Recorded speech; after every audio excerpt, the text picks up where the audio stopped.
जय हिंद दोस्तों। झारखंड में अभी जेएसएससी द्वारा उत्पाद विभाग का सिपाही भर्ती की प्रक्रिया चल रही है। जो अभी पहले पहले क्या होता था, पहले एग्ज़ाम होता था फर्स्ट में, उसके बाद रनिंग होती थी। लेकिन अभी ऐसी सिचुएशन है कि अभी पहले फिजिकल करवाया जा रहा, नहीं रनिंग करवाया जा रहा है, उसके बाद इसका एग्ज़ाम होगा। लेकिन अभी ऐसी ऐसी घटना सुनने में आया है कि आपको दिल दहल जाएगा। और ऐसा सिचुएशन में अगर यदि विभाग के तरफ से ये सामने आए बात कि ये लवारिस लाश है, इस अभ्यर्थी का कोई पहचान नहीं हो पा रहा है, तो आप समझ सकते हैं कि ये कितनी बड़ी बात है जो विभाग इतनी बड़ी बात कह सकती है। जो कैंडिडेट फॉर्म अप्लाई किया है उसका सारा डिटेल आपके पास है, यहाँ तक कि आधार कार्ड से लेकर के फ़ोन नंबर से लेकर के उसका कोरेस्पोंडेंस एड्रेस, परमानेंट एड्रेस, सभी एड्रेस जब तक वो लड़का फिल नहीं करता है, यहाँ तक कि स्कूलिंग का किया है, वो जहाँ से स्कूलिंग किया है वो सारा फिल नहीं करता है, अपना फादर का नाम नहीं फिल करता है, मदर नाम नहीं फिल करता है, वो कौन से एरिया से है, कहाँ से बिलोंग करता है, झारखंड से है कि बाहर है, सभी जानकारियाँ जब तक फिल नहीं करता है तब तक फॉर्म भराता नहीं और आगे नहीं बढ़ता है।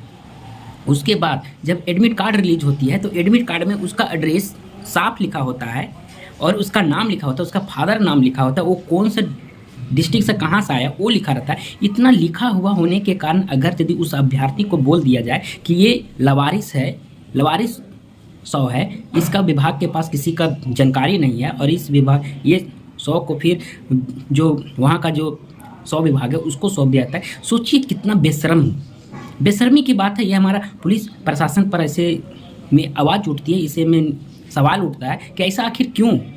हम भी भर्ती होके आए हैं, सभी भर्ती होके आते हैं, ऐसे स्टूडेंट के साथ खिलवाड़ करना बंद किया जाए। अगर यदि वो स्टूडेंट बेहोश हुआ, गिर गया, तो उसको तत्काल कहीं ना कहीं उसको हॉस्पिटल में भर्ती कराना चाहिए। लेकिन मैं एक वीडियो भी आया था और उसमें देख रहे हैं कि 2 युवक उसको होश में लाने का प्रयास कर रहे हैं, लेकिन वहीं पुलिस का कर्मी है, वो सिर्फ देख रहे हैं, लेकिन कोई भी उस लड़के को हाथ नहीं लगा रहा है। इतना घिनौना हरकत कोई कर सकता है कैसे?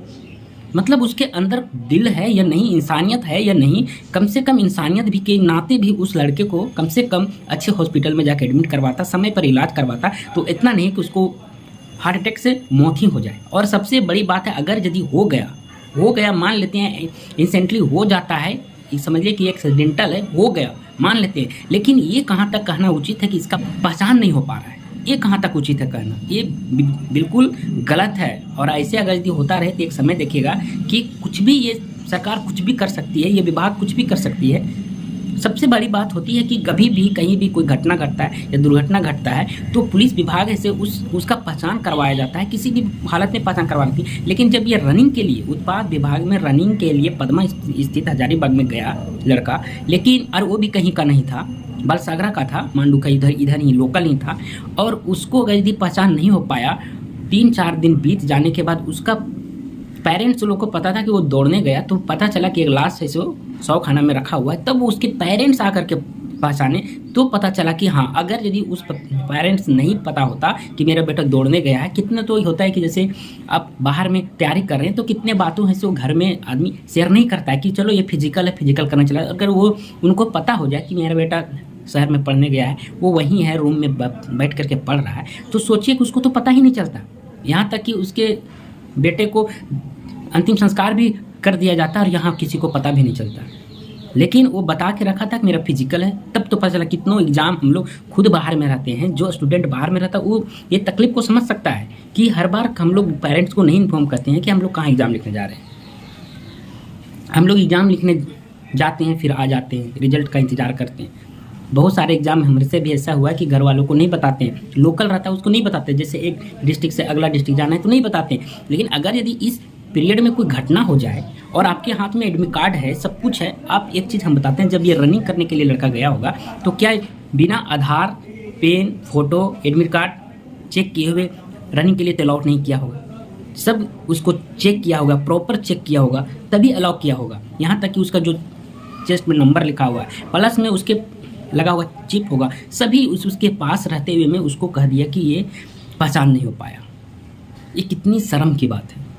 और ऐसे स्थिति में यदि पुलिस विभाग पर भी सवाल उठता है कि ऐसा कभी होना नहीं चाहिए, क्योंकि वो प्रॉपर आपके ब्रैकेट के अंदर है, वो भी बाहर रहता तो हाँ बाहर का स्टूडेंट है, वो पता नहीं चला, वो दोनों साइड से देख रहे हैं, ब्रैकेट के अंदर गिरा हुआ है और वहाँ दो लड़के उसको होश में लाने की कोशिश कर रहे हैं, लेकिन पुलिस उस पर कोई हाथ नहीं लगा। यदि वो वही टाइम उसको एम्बुलेंस लेकर जाता तो शायद बच जाता। और यहाँ हॉस्पिटल में भी कब लाया गया, नहीं लाया गया, इस पर कहीं ना कहीं ये सवाल ज़रूर उठता है कि आपका वहाँ का विधि व्यवस्था में शायद उतना मजबूत नहीं हुआ या उतना अच्छे तरीक़ा से नहीं कर पाए, जिसके कारण ये घटना हुआ। 2 लड़के अभी तक का डेथ हो चुकी है इस वैकेंसी में। आप सोचिए लड़के क्या करें, ये झारखंड का रवैया की वजह से लड़के कितना परेशान है ये किसी को नहीं पता है। और ये सोचिए कि वो अपना ज़िंदगी संवारने के लिए गया था, अपने माँ बाप के सपनों को पूरा करने गया था, लेकिन वो वापस लौट के नहीं आया। कितना दुख की बात है। जय हिंद।